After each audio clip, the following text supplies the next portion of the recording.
لوگ برباد ہوں گے۔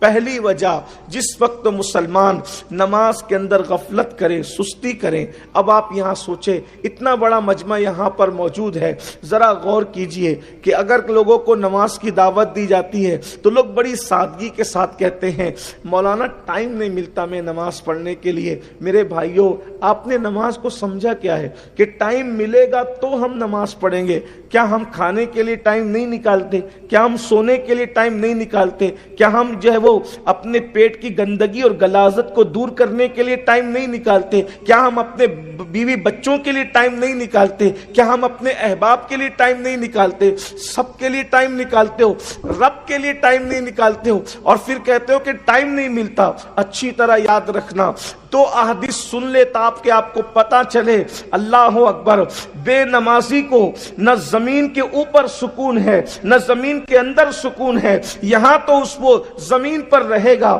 تو اس کی وجہ سے بستی تباہ ہوگی، اور وہ جب زمین کے اندر جائے گا تو اللہ اکبر وہ دردناک عذاب ہے۔ اللہ کے رسول صلی اللہ علیہ وآلہ وسلم نے اتنا دردناک عذاب بیان فرمایا ہے کہ کلیجہ منہ کو آتا ہے۔ اللہ اکبر، میرے آقا صلی اللہ علیہ وآلہ وسلم کے غلاموں، اللہ کے سچے رسول صادق و مصدوق صلی اللہ علیہ وآلہ وسلم ارشاد فرماتے ہیں سیدنا ابو ہریرہ سے، ابو ہریرہ بے نمازی کے قریب بیٹھا بھی نہ کرو۔ اللہ کے رسول صلی اللہ علیہ وآلہ وسلم سیدنا ابو ہریرہ سے بیان فرما رہے ہیں۔ اس حدیث کو فقیہ ابو اللیث سمرقندی اپنی کتاب میں تحریر فرما رہے ہیں کہ اللہ کے رسول صلی اللہ علیہ وآلہ وسلم نے فرمایا ابو ہریرہ بے نمازی کے قریب نہ بیٹھا کرو، اس لیے کہ بے نمازی پر آسمان سے مسلسل لعنت نازل ہوتی ہے۔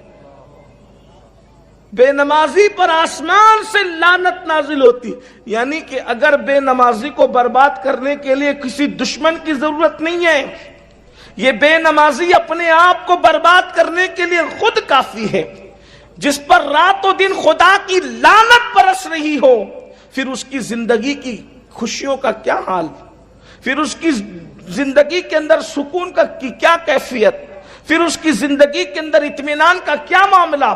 اللہ اکبر، ہر انسان اپنے بچوں کے مستقبل کو بہتر بنانا چاہتا ہے، لیکن کتنے لوگ ہیں جو اپنے بچوں کو نمازی بنانا چاہتے ہیں؟ یاد رکھنا، ڈاکٹر بنا دیا، انجینئر بنا دیا، ٹیچر بنا دیا، مالدار بنا دیا، تاجر بنا دیا، سب کچھ بنا دیا، اگر نمازی نہیں بنایا تو تم نے اپنے بچوں کے مستقبل کے ساتھ کھلواڑ کیا، اور خود بھی نمازی نہ بنے تو بھی اپنے مستقبل کے ساتھ تم نے کھلواڑ کیا۔ مائیں اور بہنیں بھی یہاں پر موجود ہے، ظاہر سی بات ہے، نہ یہ میری بات ہے نہ کسی اور کی بات ہے، اللہ کے سچے رسول صلی اللہ علیہ وآلہ وسلم کا فرمان ہے۔ اللہ اکبر، حضرت خواجہ عثمان ہرونی بستیوں کی بربادی کے لیے سب سے پہلی وجہ نماز کا ترک بیان فرما رہے ہیں، اور فقیہ ابو اللیث سمرقندی حدیث حضرت ابو ہریرہ سے نقل فرما رہے ہیں کہ اللہ کے رسول علیہ السلام نے فرمایا بے نمازی کے ساتھ نہ بیٹھا کرو، بے نمازی کے بازو میں نہ بیٹھا کرو، بلکہ اللہ کے رسول علیہ الصلوۃ والتسلیم نے تو ایک مقام پر یہ بھی ارشاد فرمایا کہ جو لوگ نماز نہیں پڑھتے ان کو اپنی زکوٰۃ بھی نہ دیا کرو، اپنی خیرات سے ان کو حصہ بھی نہ دیا کرو۔ آپ غور فرمائیں کتنی بیزاری کا اظہار فرما رہے ہیں اللہ کے رسول صلی اللہ تعالی علیہ وآلہ وسلم۔ اللہ اکبر، آج مسلمانوں کو کیا ہو گیا؟ مسجدوں سے تعلق ہی نہ رہا، مسجدوں سے دوریاں بڑھتی جا رہی ہے۔ میرے آقا صلی اللہ علیہ وآلہ وسلم کے پیارے دیوانوں، ایک مقام پر اللہ کے حبیب علیہ السلام اپنے صحابہ سے کہتے ہیں اے میرے صحابہ تم یوں دعا کیا کرو، اللہ ہمیں بدبخت مت بنانا، ہمیں محروم نہ کرنا، نہ بدبخت بنا نہ محروم کر۔ صحابہ کرام کو میرے آقا دعا سکھا رہے ہیں، پھر خود ہی فرماتے ہیں اے میرے صحابہ کیا تم مجھ سے یہ نہیں پوچھو گے کہ بدبخت کون ہوتا ہے اور محروم کون ہوتا ہے؟ اب آپ بتائیے، بدبخت وہی تو ہوگا، اللہ اکبر، بدبختی کون چاہتا ہے؟ بدبخت وہ ہوگا جسے کچھ نہ ملے، محروم وہ ہوگا جسے کچھ نہ ملے۔ اس لیے کہ جب بخت بیدار ہوتا ہے تو انسان کو کچھ ملتا ہے، نعمتیں کب ملتی ہے؟ جب وقت بیدار ہوتا ہے. آدمی بدبخت ہونے کی بجائے جب خوش بخت ہو، نیک بخت ہو، تب اس کو نعمتیں ملتی ہے. جو محروم نہیں ہوتا تو اس کو نعمتیں ملتی ہے. آقا ارشاد فرماتے ہیں صحابہ کرام سے کہ دعا کیا کرو نہ خدا تمہیں بدبخت کرے نہ تمہیں محروم کرے. اور اس کے بعد پھر خود ہی فرماتے ہیں مجھ سے سوال کیوں نہیں کرتے، مجھ سے پوچھتے کیوں نہیں کہ بدبخت کون ہوتا ہے، محروم کون ہوتا ہے؟ تو صحابہ کرام نے عرض کیا یا رسول اللہ صلی اللہ علیہ وآلہ وسلم یہ بدبخت اور محروم کون ہوتا ہے؟ تو اللہ کے رسول ارشاد فرماتے ہیں جو جان بوجھ کر نماز کو ترک کر دیتا ہے وہ بدبخت بھی ہوتا ہے، وہ محروم بھی ہوتا ہے. آج قسمت کھلنے کے لیے دعائیں کی جاتی، وقت بیدار کرنے کے لیے دعائیں کی جاتی، گڑ گڑایا جاتا ہے. آقا فرمانے نماز چھوڑنے والا ہی تو بدبخت ہے، نماز چھوڑنے والا ہی تو محروم ہے. مائیں اور بہنیں بھی بڑی تعداد میں موجود ہیں. ہماری مائیں اور بہنیں یہ بھی دین سے کوسوں دور، نماز سے کوسوں دور. بلکہ اگر ماں نمازی ہو جائے تو شاید بچوں کو نماز کی تقریر کی ضرورت ہی نہ پڑے. اگر مائیں نماز کی پابند ہو جائے تو یہ عنوانات جلسوں کے ختم ہو جائیں. جب ماں نمازی ہوگی تو کسی بچے کے لیے نماز پر تقریر کرنے کی ضرورت ہی نہیں پڑے گی. پہلی بات تو مسلمانوں کے جلسے میں یہ عنوان کہ نماز پڑھو، یہ بھی حیرت کی بات ہے. اس لیے کہ جو مسلمان ہوگا وہ نمازی ہوگا. بھائی کچھ نہ کچھ کسی نہ کسی قوم کا ممبر بننے کے لیے کوئی نہ کوئی تو شرط ہوتی ہے. مجھے حیرت ہے کہ آدمی اگر کوئی چھوٹی سی کلب، چھوٹی سی تنظیم، چھوٹی سی تحریک کا بھی حصہ بنے تو اس کے لیے بھی تو کوئی شرط ہوتی ہے. لیکن یہ قوم کو ہو کیا گیا ہے کہ مسلمان ہونے کے لیے ان کے لیے کچھ بھی ضروری نہیں ہے. جمعہ پڑھو نہ پڑھو مسلمان رہیں گے، داڑھی رکھو نہ رکھو مسلمان رہیں گے، حلال کھاؤ حرام کھاؤ مسلمان رہیں گے، جھوٹ بولو نہ بولو، سچ بولو جھوٹ بولو، جو چاہے کرنا ہے کرو مسلمان رہیں گے. عورتوں پر پاپ کی نظریں ڈالو یا نیچی نظریں رکھو مسلمان رہیں گے، جو چاہو کر لو مسلمان رہیں گے. مسلمانیت کسی طرح سے آپ کی ختم نہیں ہوگی. یہ حال ہے. آپ غور فرمائیں، کم سے کم اتنا تو سوچ لیا ہوتا کہ انسان کوئی چھوٹے موٹے ادارے سے جڑتا ہے اس کے لیے بھی کچھ شرائط ہوتی ہے کہ یہ کرو گے تو ہی ہمارے ادارے سے جڑو گے. آپ کو کیا کبھی احساس نہیں ہوتا آخر ہم نے اسلام پر کتنا عمل کیا اور کیا عمل کیا، اور ہم نے کلمے کے تقاضے کو کتنا پورا کیا؟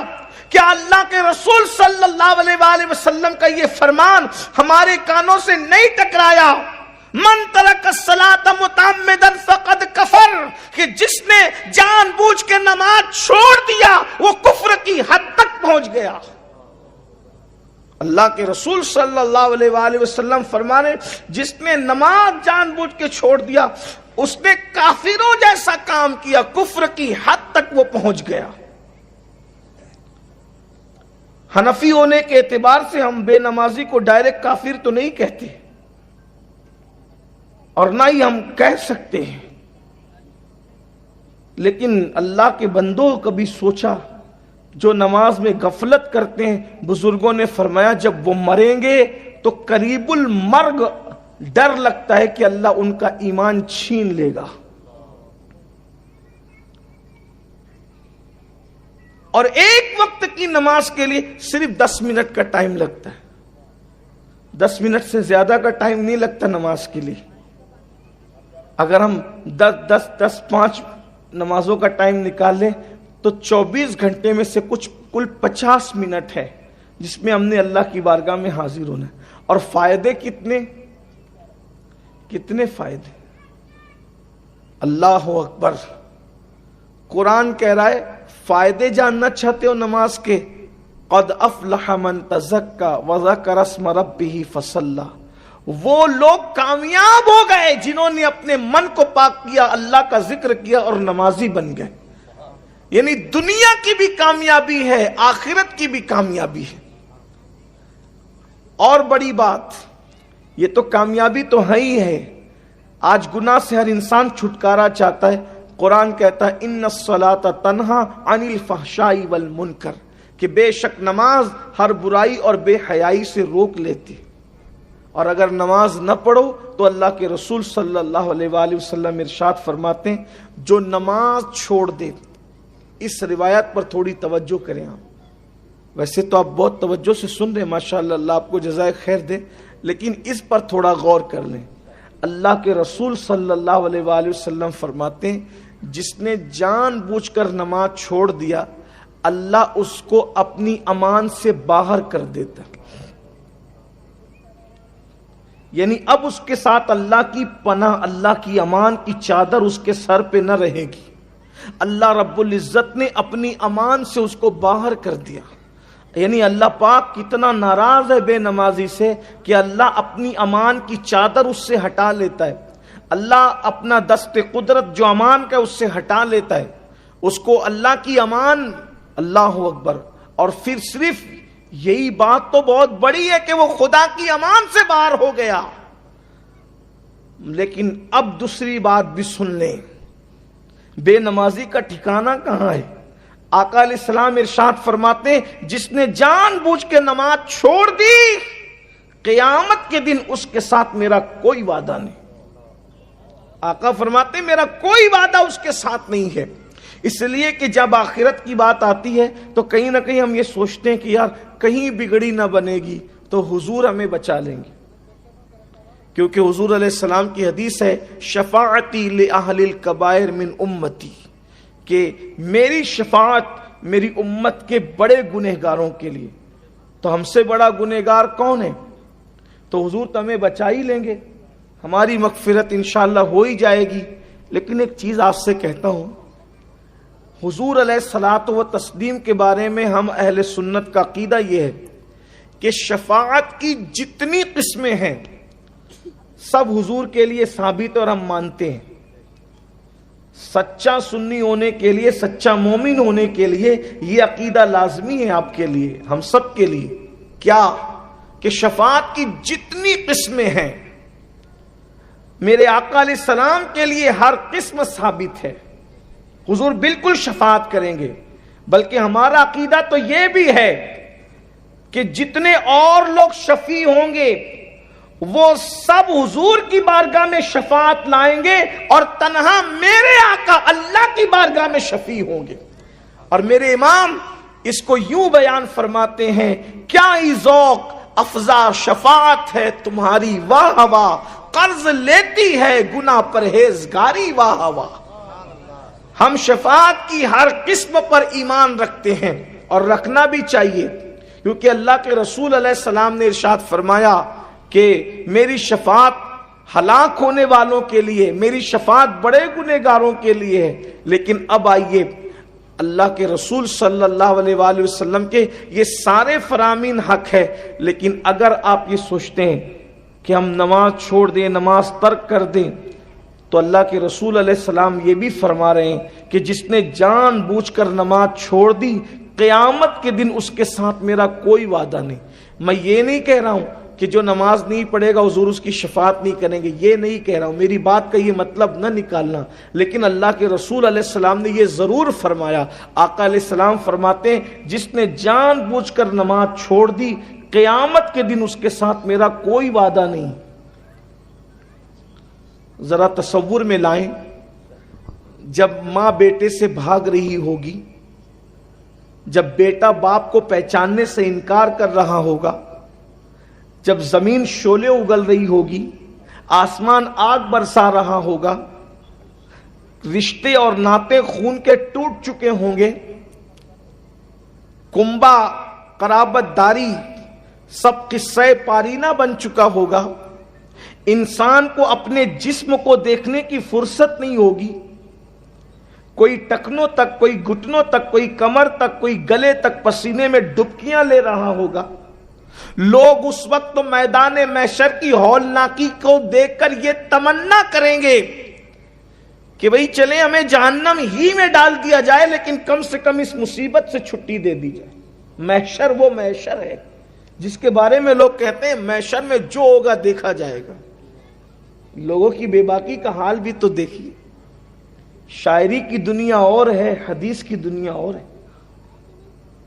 روایتوں میں آیا ہے کہ لوگ میدان محشر کی تکلیف اور مصیبت سے اس طرح پریشان ہو جائیں گے کہ لوگ تمنا کریں گے کہ کم سے کم اس سے چھٹی ملے. جہاں جانا ہے جہنم ہی میں اگر ڈالا جائے تو ڈال دیا جائے، لیکن کم سے کم میدان محشر سے تو ہمیں نجات ملے. یعنی وہ محشر ہے. محشر اسے کہتے ہیں لوگوں کے پتے پگھل پگھل کر پانی ہو رہے ہوں، آنکھیں لوگوں کی بہ رہی ہوگی، زبان پیاس کی وجہ سے لوگوں کے سینے پہ لٹک رہی ہوگی. اللہ کے عرش کے علاوہ کوئی سایہ نہیں ہوگا. آج لوگ اپنی راتوں کو عیاشیوں میں گزارتے ہیں، کانوں میں ایئر فون لگا کر گانے یوں سنتے ہیں، ان کو یوں لگتا ہے کہ یہ کوئی جرم ہی نہیں. حرام کام اس انداز سے کرتے ہیں کہ اس کے بارے میں کبھی پوچھا ہی نہیں جائے گا. آج مسلمانوں میں سود اور بیاج جس طریقے سے عام ہو رہا ہے، ایسا لگتا ہے کہ خوف خدا دلوں سے اٹھ چکا ہے. کل تک تو صرف مرد ہی سود میں مبتلا تھے، آج تو عورتیں بھی سود خوروں میں شامل ہو رہی ہیں.